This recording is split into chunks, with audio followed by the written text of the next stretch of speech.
Hello students, good morning. आपका SKS ई classes में स्वागत है।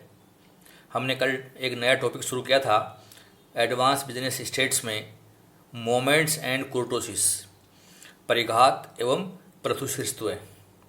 और मैंने आपको कल के लेक्चर में मोमेंट क्या है अर्थात परिघात क्या है, प्रथुशीर्षत्व क्या है, ये आपको समझाया था। और साथ साथ आपको प्रत्येक रीति, लघु रीति व पद विचलन रीति से मोमेंट्स कैसे याद करते हैं, ये मैंने आपको मेरे लेक्चर नंबर 1 में संक्षिप्त रूप में एक्सप्लेन किया था।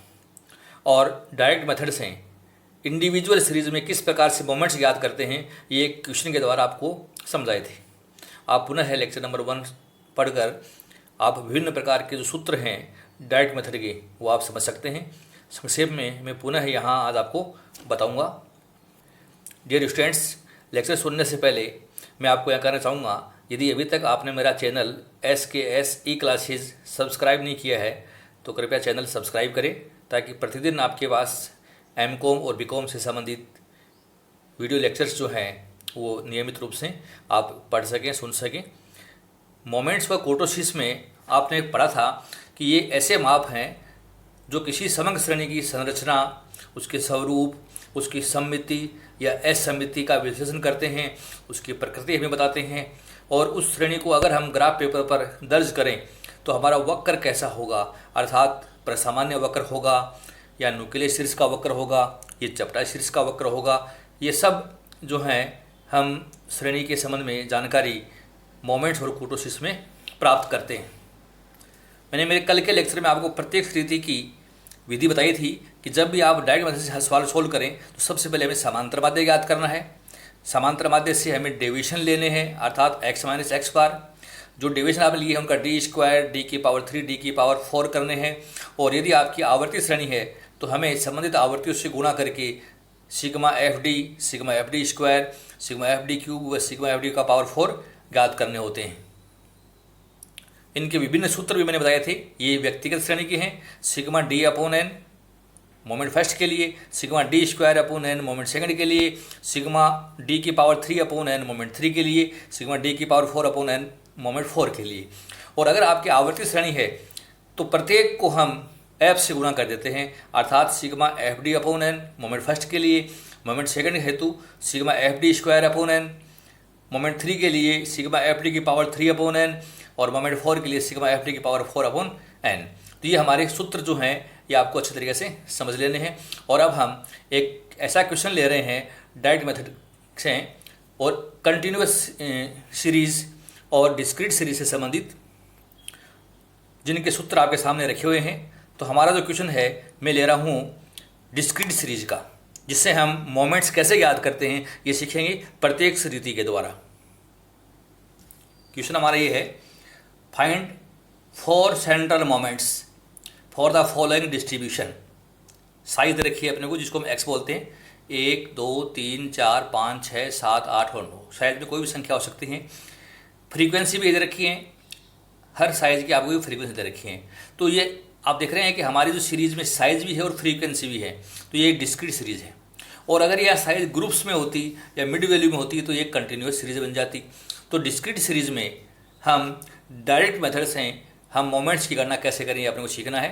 डियर स्टूडेंट्स, मैं यहाँ बता दूँ आपको, डायरेक्ट मेथड तभी यूज करना है जब आपका समांतर माध्य पूर्णांक में आ जाए। अगर समांतर माध्य दशमलव में आता है तो हम डायरेक्ट मेथड का यूज़ नहीं करके फिर शॉर्टकट मेथड से मोमेंट्स की गणना करेंगे। तो इस क्वेश्चन को कैसे सॉल्व करें अपने को समझना है। सॉल्व करने के लिए हमें सबसे पहले श्रेणी का समांतर माध्य निकालना होगा, फिर हमें डेविएशन निकालने होंगे, फिर हमें डेविएशंस को f से गुणा करके FD निकाल लेंगे, फिर FD का स्क्वायर, फिर FD का क्यूब, FD⁻4 निकाल कर विभिन्न सूत्रों से मोमेंट्स की गणना करेंगे। तो एक तालिका मैं आपके सामने बना के दे रहा हूँ। हमारी जो तालिका है इसमें यहाँ पर हम सबसे पहले लेंगे हमारी वैल्यू, जो वैल्यू हमें क्वेश्चन में दे रखी है, जिनको हम x कह सकते हैं। तो जैसे ये x दे रखा अपने को 1 2 3 4 5 6 7 8 और 9, ये मैंने वैल्यू उतार दी है। दूसरा जो कॉलम होगा हमारा ये फ्रीक्वेंसी का होगा, f, जिनको हम आवर्तियाँ कह सकते हैं। तो मैं यहाँ f यहाँ लिख रहा हूँ, फ्रीक्वेंसीज। तो आप देखिए f हमने ये लिख रखी है, तो ये f उतार दो यहाँ पर, 1 2 3 4 5 4 3 2 1। तो ये मैंने 3 2 1 करके f लिख दी है।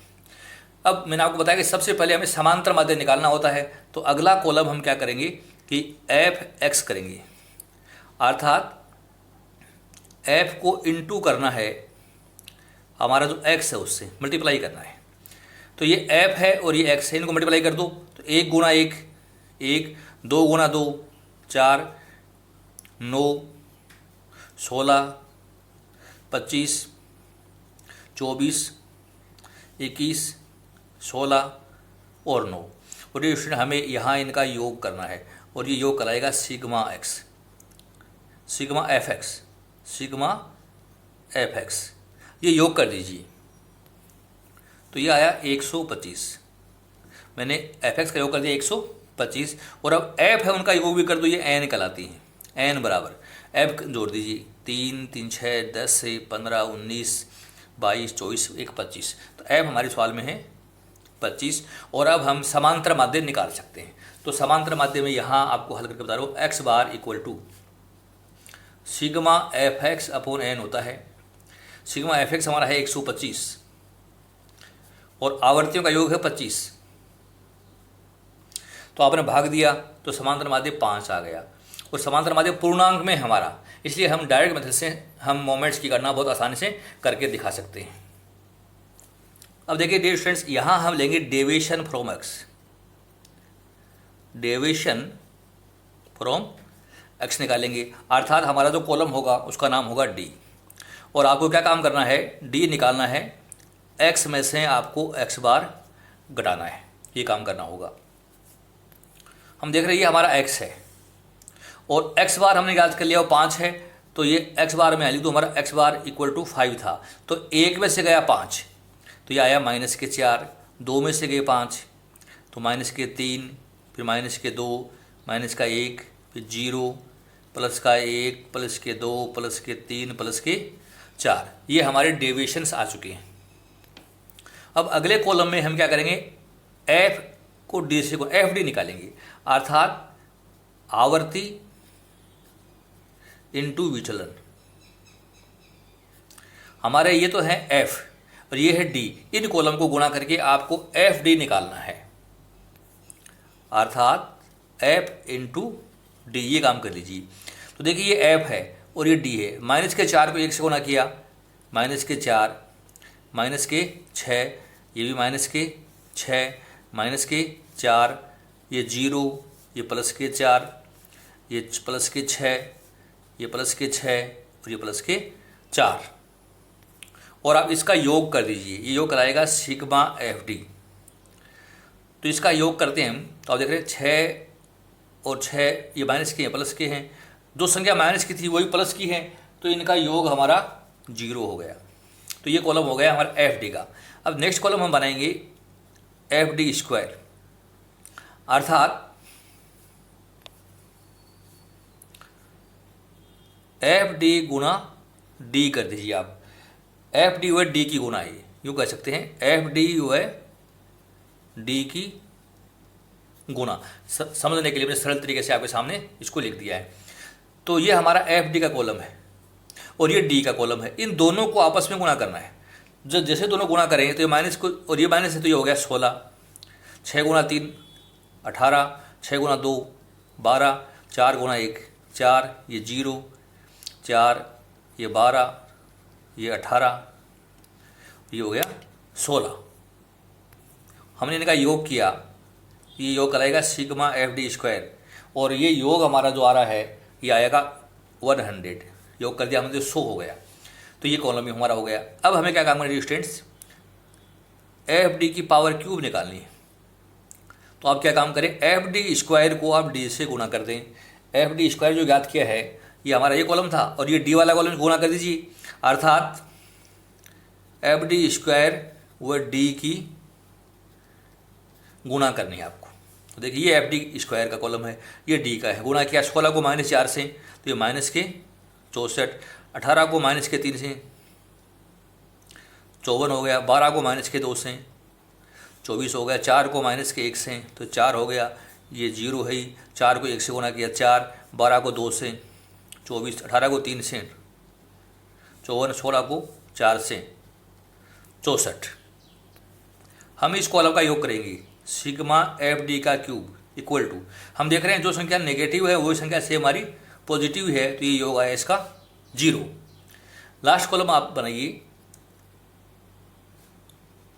एफ डी का पावर 4 निकालना है, तो एफ डी क्यूब को आप डी से गुना कर दीजिए। एफ डी की पावर 3 इंटू डी, अर्थात एफ डी 3 व डी की गुना आपको करनी है।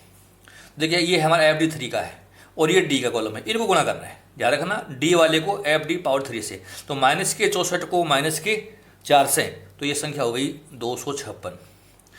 माइनस के 54 को गुना करना है माइनस के 3 से, तो ये प्लस के हो गए 162।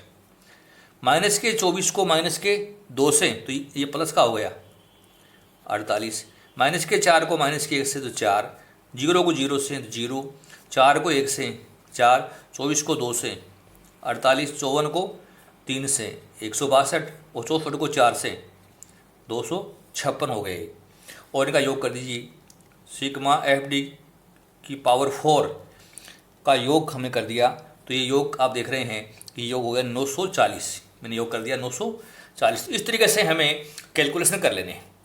तो देखिए हमने पहले हमारा जो क्वेश्चन था डिस्क्रीट सीरीज का, एक्स और एफ को गुना करके एफ एक्स निकाल ली, और एफ एक्स में हमने एन का भाग देकर समांतर माध्य निकाल लिया। फिर हमने डेविएशन निकाल लिए, फिर एफ डी निकाल लिया एफ गुना डी करके। फिर एफ डी को आपने फिर डी से गुना करके एफ डी स्क्वायर निकाला। फिर एफ डी स्क्वायर को फिर डी से गुना करके एफ डी क्यूब निकाल लिया। एफ डी क्यूब को फिर डी से गुना करके एफ डी पावर 4 निकाल लिया।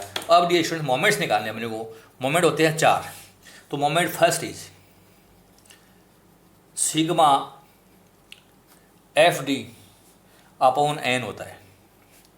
तो सिग्मा एफ डी हमने याद किया वो है 0 और एन हमारा है 25, तो 0 + 25 बराबर 0। ये हमारा पहला मोमेंट हो गया। Moment 2 sigma f d square upon n. तो सिग्मा एफ डी का स्क्वायर हमने याद किया है 100, एन है 25, तो मोमेंट 2 इक्वल टू हो गया 4। और आपको पता है कि ये जो मोमेंट 2 है ये equal to standard deviation square होता है। मोमेंट 3 सिग्मा एफ डी की पावर 3 अपॉन एन। तो सिग्मा एफ डी की पावर 3 हमने 0 याद किए, एन 25 है, तो मोमेंट थर्ड इज 0, ये 0 आ गया। और फोर्थ मोमेंट निकालना है। मोमेंट 4 सिग्मा एफ डी की पावर 4 अपॉन एन। तो सिग्मा एफ डी की पावर 4 940 है, एन हमारा 25 है। 940 में आप 25 का भाग दे दीजिए, तो संख्या आएगी हमारी 37.6। ये हमारा फोर्थ मोमेंट है। तो डियर स्टूडेंट्स, हमारे जो मोमेंट हमने निकाली, पहला मोमेंट है 0, दूसरा है 4, तीसरा है 0 और चौथा है 37.6। तो इस तरीके से आप मोमेंट्स की गणना बहुत सरल तरीके से निकाल के दिखा सकते हैं। तो मैं लिख दूँ, ये मोमेंट फर्स्ट था, ये मोमेंट सेकंड है, ये मोमेंट थर्ड है, ये मोमेंट 4 है। तो ये था हमारा डिस्क्रीट सीरीज में डायरेक्ट मेथड से मोमेंट्स की गणना। अब बात आती है हमारे सामने कंटिन्यूस सीरीज की। और कंटिन्यूस सीरीज से निकालेंगे तो कंटिन्यूस सीरीज को हम कहते हैं अनिश्चित श्रेणी, सतत श्रेणी। और उसमें जरूर नहीं है कि हमारा समांतर माध्य याद करें और पूर्णांक में आए। तो मेरी राय आप लोगों से ये है कि जब भी कंटिन्यूस सीरीज का सवाल आपके सामने आए तो डायरेक्ट मेथड से मत हल करिए, उसको शॉर्टकट से हल कर दीजिए, और उससे आपका सवाल की गणनाएँ जो हैं वो बहुत सरल हो जाएंगी। तो अगले लेक्चर में हम पढ़ेंगे शॉर्टकट मेथड से हम मोमेंट्स की गणना कैसे करें। तो मेरे लेक्चर आप कंटिन्यू वॉच करते रहिए। आज का लेक्चर यदि आपको पसंद आया, समझ में आया, तो इसको आप लाइक कीजिए। मेरा चैनल सब्सक्राइब नहीं किया है तो सब्सक्राइब कीजिए और अपने फ्रेंड्स में अधिक से अधिक इसको शेयर कीजिए। लेक्चर सुनने के लिए बहुत बहुत धन्यवाद। Thank you so much.